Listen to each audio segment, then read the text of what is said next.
ба ду муҳоҷири тоҷики зодаи тоҷикистон дар русия барои одамкушӣ ба хотири пул ҳамчун ҷазо то ҳафти абад таҳдид мекунад.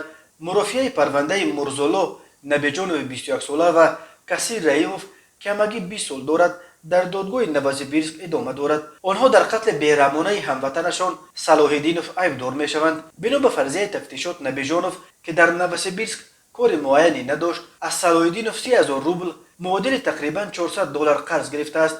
вақте ки фурсати пас додани қарз расид, набиҷонов ба хотири он ки пулро бар нагардонад, дар фикри аз байн бурдани салоҳиддинов ва бо ин роҳ ҳал кардани масъалаи қарзаш шудааст. набиҷонов ба ин мақсад касир раимовро ҳамроҳ гирифта рӯзи 7 декабри соли 2020 мошини як шиносашонро барои як рӯз мегиранд ва бо роҳи фиреб салоҳиддиновро бо ваъдаи ин ки ӯро ба як бонки хурд бурда қарзашро гирифта медиҳанд ба мошин савор мекунанд.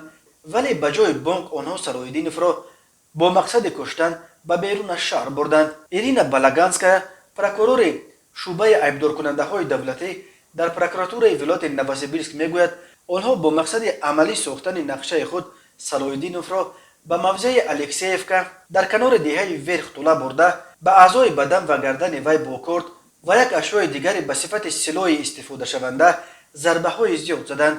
ҷасади хуншори салоҳиддиновро онҳо дар ҳамон ҷо дар канори роҳ дар рӯи роҳ партофтанд ки бимирад ва худашон ба новосибирск баргаштанд. аҷиб он аст ки дар рӯзи аввали мурофиа набиҷонов ва раимов аз додгоҳ талаб карданд ки наворбардориро дар ҷараёни муҳокимаи парвандаи онҳо иҷозат надиҳанд.